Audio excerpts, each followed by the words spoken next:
Okay, guys, so since I was laying here relaxing a little bit, I was flipping through a few things and got a little bit of a gut check on that number that I had talked to you guys about in uh, Daniel chapter 7 and Revelation chapter 5. 10,000 times 10,000 and thousands of thousands. And I even asked the Lord, I was like, is that number real? Could it only be that much? That many people that actually believe, that are actually overcomers? And I just couldn't grasp that because over the last 2,000 years, you're telling me that's it? 100 million plus or minus a few million? And I just couldn't wrap my brain around the fact that that's it. It's got to be something wrong with that. So I kind of put it out of my mind for a little bit. But I just got that driven home, that number. It's not that that number was made true, it's that the realism of that number is true. And I'm going to show you why. It's incredible. But it very well could be that it is an extremely low number of people who actually believe Jesus is the Son of God, who actually believe he did the things that he did, and who actually believe God is real. And we see in the Bible that those are requirements for salvation. You must believe. So I wanted to go through some of the doctrines that are out there and some of the numbers and some of the misunderstandings that are out there to put this in a perspective. So I did a video months ago about the numbers, and at that time, near the beginning of the year, it was about 13% of Christians worldwide only believe Jesus is the Son of God. So there's over there's over 100 million Christians just in China. So the numbers I found were staggering of people that claim Christianity. But when you take that 13% off of there, it really starts to put these numbers in perspective. But first, let's do a little bit of backstory on this. Because we need to understand where we're coming from. Now, as far as these different belief systems and the different doctrines, people, I've told you before, they got Ouija boards and tarot cards in the churches now. They have witches doing witchcraft in the churches now. They are teaching prosperity gospel. They're teaching the holy laughing. People are running around. The whole church is running around losing their mind, speaking gibberish. People, the itching ears. The book of Revelation said, that they will have itching ears, and God's going to give them exactly what they want. This is why there's going to be a revival. The rapture is going to trigger a revival because it's going to make it very real for a lot of people. But stick to the end of this video. You're going to see something kind of shocking. But there's tons and tons of false doctrine. The 9-step program to salvation. You must be a member and sign 10% of your check over to be saved. Yada, yada, yada. It goes on, it goes on, it goes on. We can go all day on false doctrines and false teachings that people have. And most of it is based on misunderstanding. Some of it is just directly a false teaching. And that's going to be my segue into Christian atheism. And you wouldn't think this was a thing, but it is. And it's actually the biggest portion of our Christian population today. This is them. Christian atheism is a form of cultural Christianity and ethics system drawing its beliefs and practices from Jesus' life and teachings as recorded in the New Testament Gospels and other sources, whilst rejecting supernatural claims of Christianity. Christian atheism takes many forms. Some Christian atheists take a theological position in which the belief in the transcendence and interventionist God is rejected or absent in favor of finding God totally in the world, while others follow Jesus in a godless world. Hamilton's Christian atheism is similar to Judaism. So, beliefs. Thomas Ogletree, Frederick Marquand, professor of ethics and religious studies at Yale Divinity School, lists these 4 common beliefs. The assertion in the unreality of God for our age, including the understandings of God which have been a part of traditional Christian theology. The insistence upon coming to grips with contemporary culture as a necessary feature of responsible theological work, varying degrees and forms of alienation from the church as it is now constituted, recognition of the centrality of the person of Jesus in theological reflection. Now, God's existence. According to Paul Van Buren, a death of God theologian, so this is one of those theologian ideas, The word God itself is either meaningless or misleading. Van Buren, and obviously he hasn't studied the Greek. Van Buren contends it is impossible to think about God and says, quote, "We cannot identify anything which will count for or against the truth of our statements concerning God." So he rode the fence. He wouldn't pick a side. The inference from these claims to the either meaningless or misleading conclusion is implicitly premised on the verificationist theory of meaning. Most Christian atheists believe God never existed, but there are a few who believe in the death of God literally. Now, guys, these are people that are going to church every Sunday. These are people that claim to be Christians. Thomas J.J. Altizer is a well-known Christian atheist known for his literal approach to the death of God. He often speaks of God's death as a redemptive event. In his book, The Gospel of Christian Atheism, he says, quote, "Every man today who is open to experience knows that God is absent." Really? I don't think that.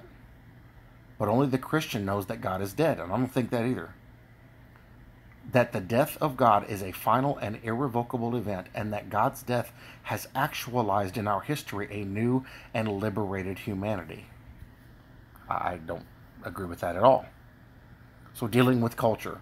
Theologians, including Altizer and Lias, looked to a scientific, empirical culture of today and tried to find religion's place in it. In Altizer's words, quote, "No longer can faith and the world exist in mutual isolation." You're right, they can't, because they won't receive faith. The radical Christian condemns all forms of faith that are disengaged with the world. No, that doesn't make sense. He goes on to say that our response to atheism should be one of acceptance and affirmation.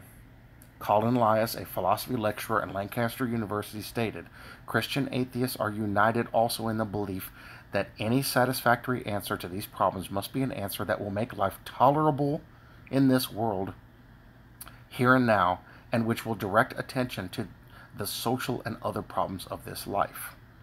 That's completely incorrect.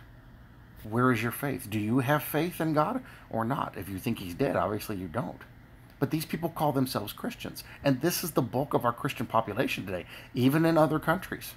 It's terrible. Separation from the church.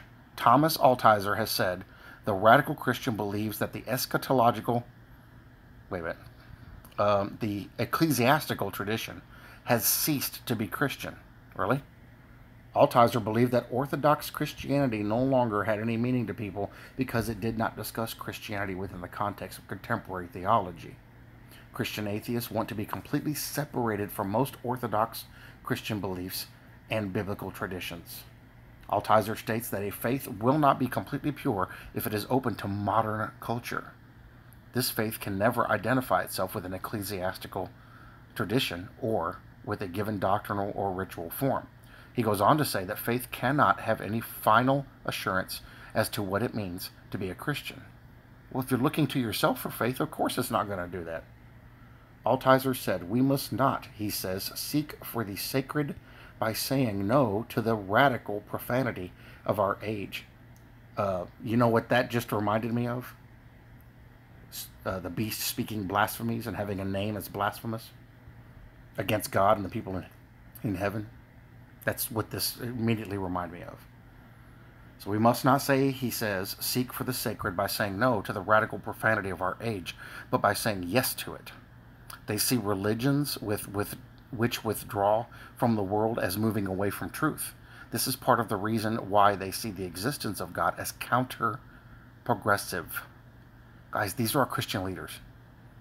Altizer wrote of God as the enemy to man because mankind could never reach its fullest potential while God existed. And you think your opinion stops him. He went on to state that to cling to the Christian God in our time is to evade the human situation of our century and to renounce the inevitable suffering which is its lot. Well, that's great, because I hope that stuff's going to keep you company in hell, because there's definitely not going to be a lot in heaven. Although Jesus is still a central figure of Christian atheism, and of course you guys see now the opinions about Jesus have completely changed even in our own church. Although Jesus is still a central feature of Christian atheism, Hamilton said that to the Christian atheist, Jesus is a historical or supernatural figure is not the foundation of faith. Instead, Jesus is a place to be, a standpoint. So they've taken away his ability to be a living entity and made him a thing.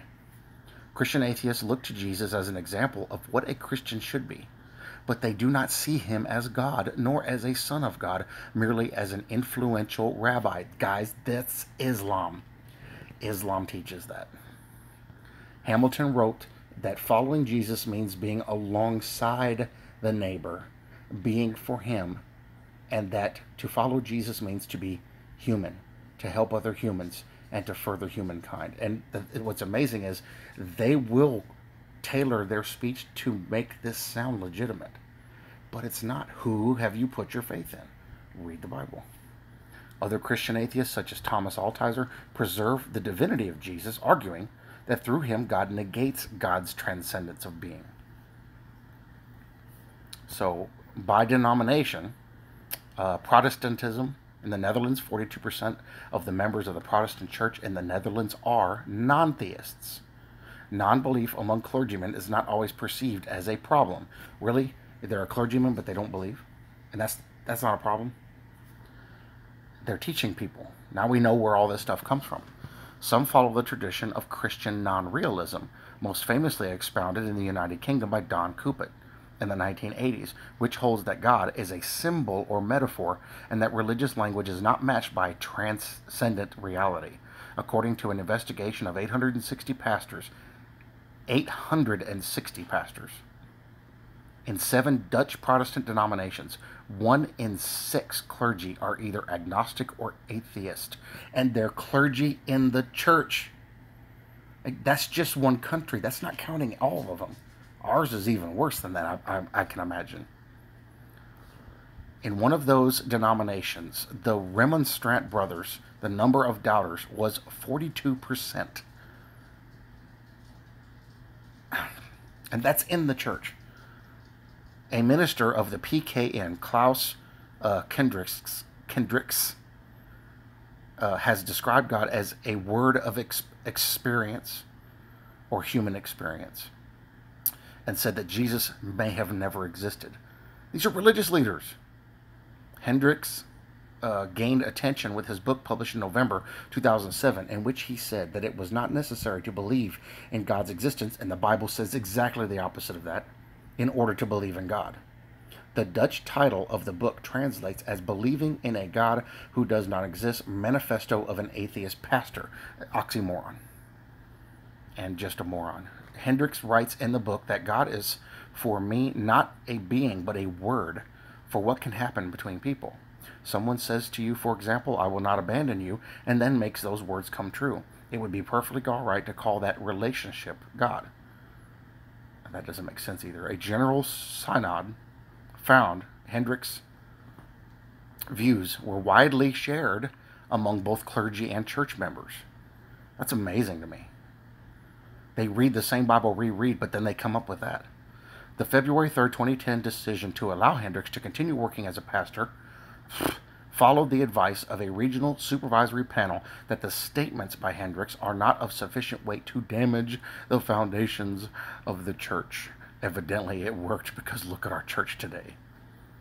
The ideas of Hendricks are theologically not new, true, that's very true, and are in keeping with the liberal tradition that is an integral part of our church, the special panel concluded. Now you know where liberals are going. Not all of them, I'm just joking. A Harris Interactive survey from 2003 found that 90% of self-identified Protestants in the United States, listen, 90% of self-identified Protestants in the United States, this is just Protestants, believed in God, and about 4% of American Protestants believe there is no God.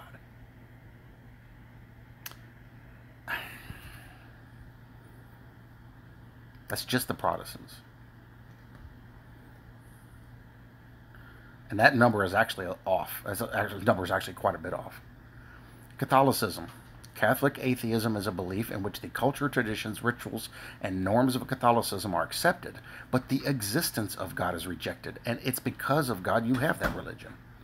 It is illustrated in Miguel de Unamuno's novel San Manuel Bueno Martir, 1930. According to research in 2007, only 27% of Catholics in the Netherlands considered themselves theist, while 55% were were atheists or agnostic deists, and 17% were agnostic or atheist. Many Dutch people still affiliate with the term Catholic and use it within certain traditions as a basis for their cultural identity. That's what most people use Christianity as, rather than as a religious identity. The vast majority of the Catholic population in the Netherlands are now largely irreligious in practice. However, a 2010 study failed to locate any atheist Catholic priests. Criticisms.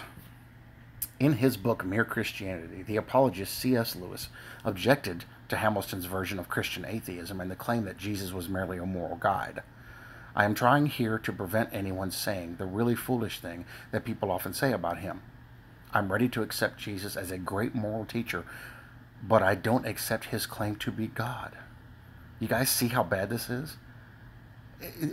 And these are people look up to these guys.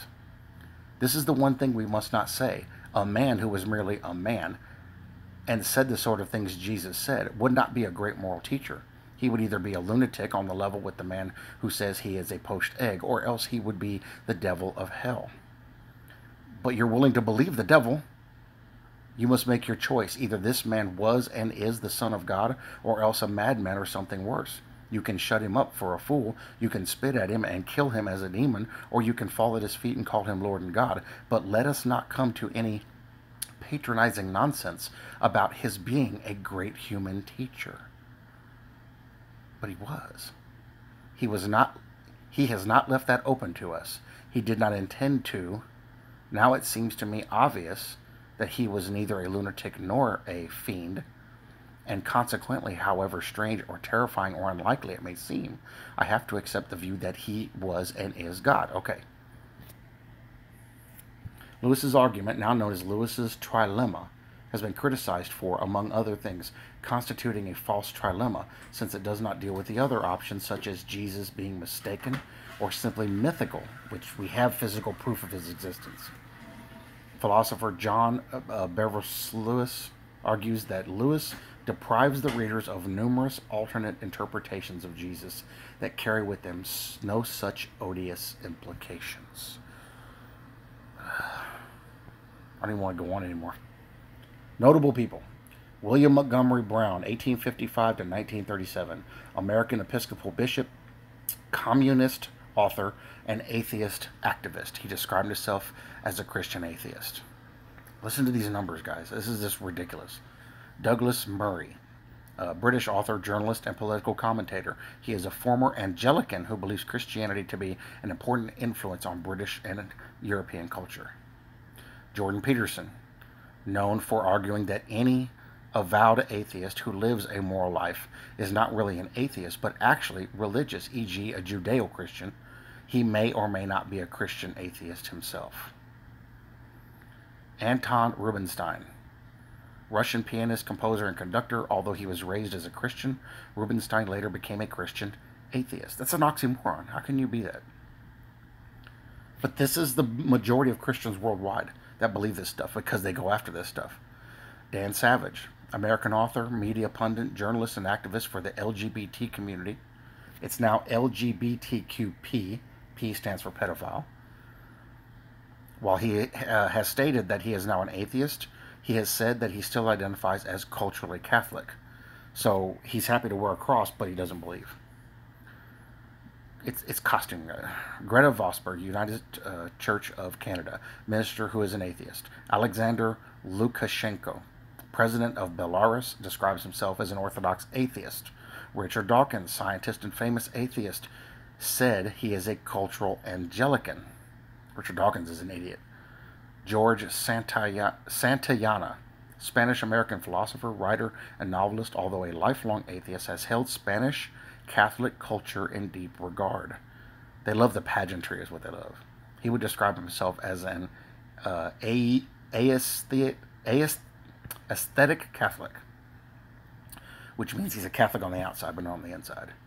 John Dominic Crossan identifies as a cultural Christian, while he has also affirmed he does not believe in a literal God. Richard B. Spencer, then you're not a Christian then.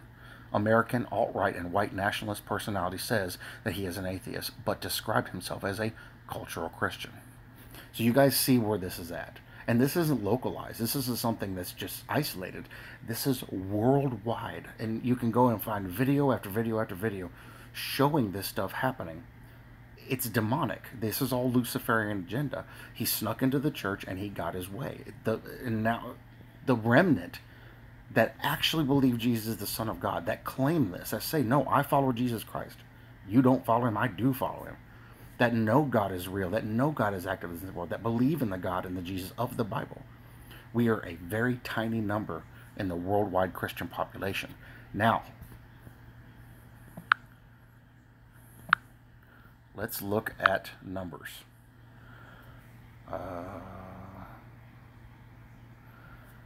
So we look at how many Christians there are worldwide. And this was as of 2015, Christianity has more than 2.3 billion, listen, adherents out of about 7.5 billion people. So that's people that say they're Christian. So you just saw what I read you.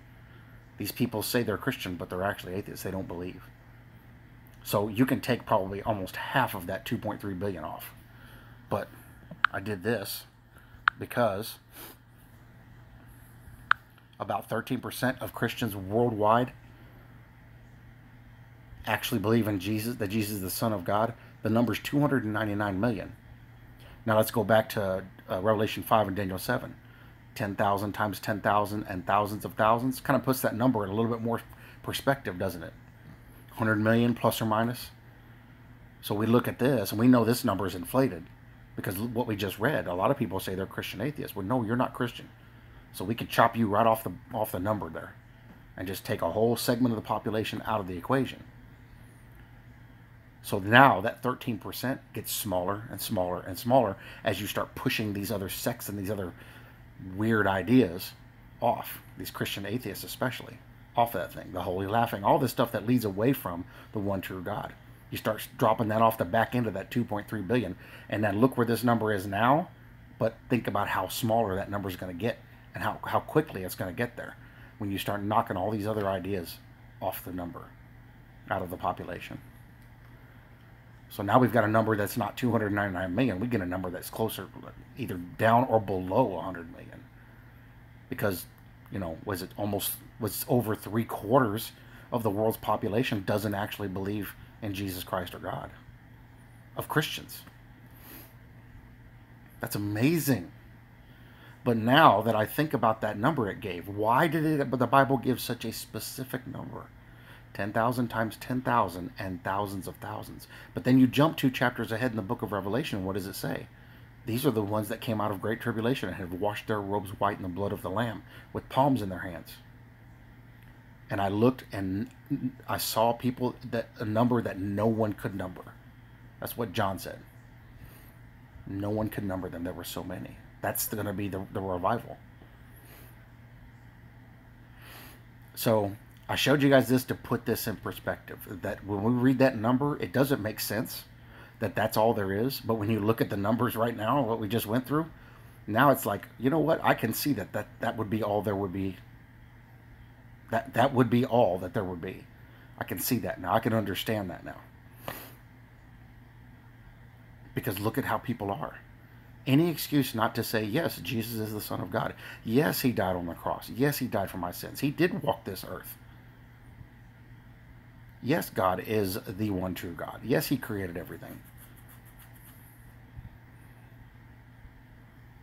And all this stuff does, it just strengthens my resolve to be more faithful.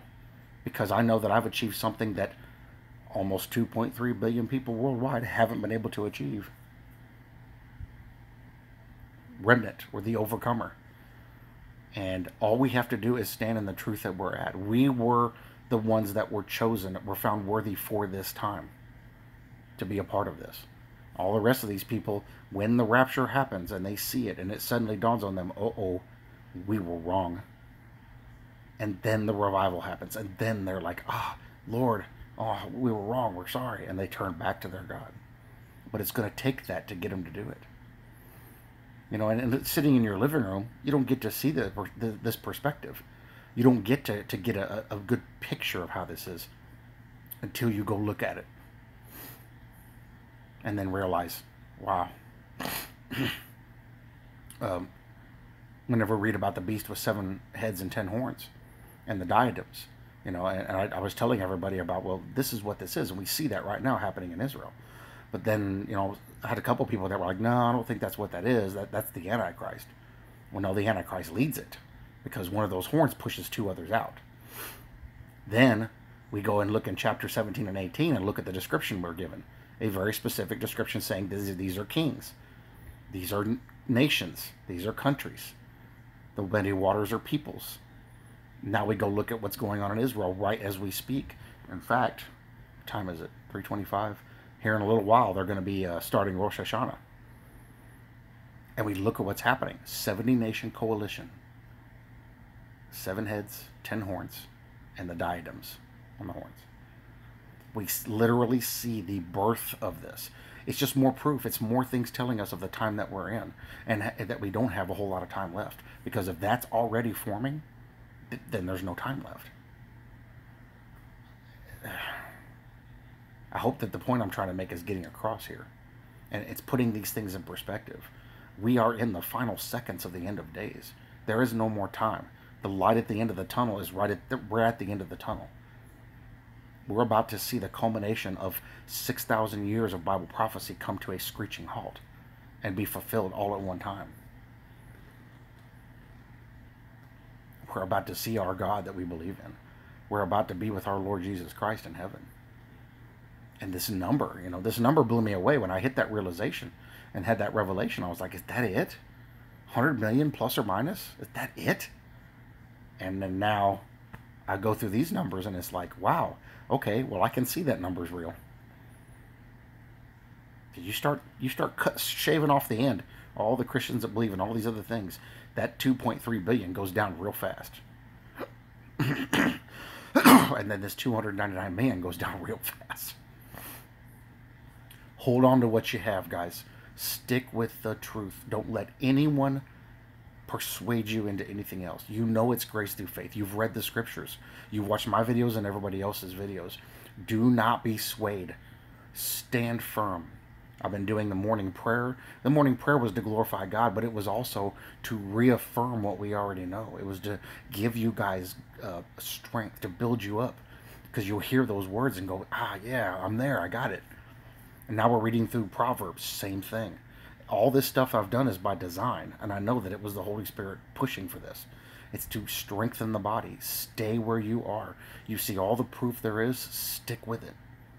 Do not be swayed, because it's going to be easy. They're going to come in with slick words saying, oh, but look at all these people and look how happy they are, but it's all death. Because they're going after other gods. They're going after false doctrines. We've lost a bunch of people from the grace community here the last couple of months that have swung off and gone that direction. That have started believing in those things. And it's terrible. Because they know the truth. They were up here doing this. They were watchmen. They were sharing the gospel. And then they decided to chase off after other things that aren't true. It's like, come on, you guys. But the Bible said this would happen. Stay strong, y'all. I love you guys. I care about you guys. We're all in this together. And we're going to win this race together. We just got to hang on to what we got. Keep living life. Keep doing things. But every day, talk to the Lord. Tell him how you feel. Lay it on his shoulders, because he will take it from you. And if you're struggling and suffering, good. Struggle and suffer. Go to the Lord.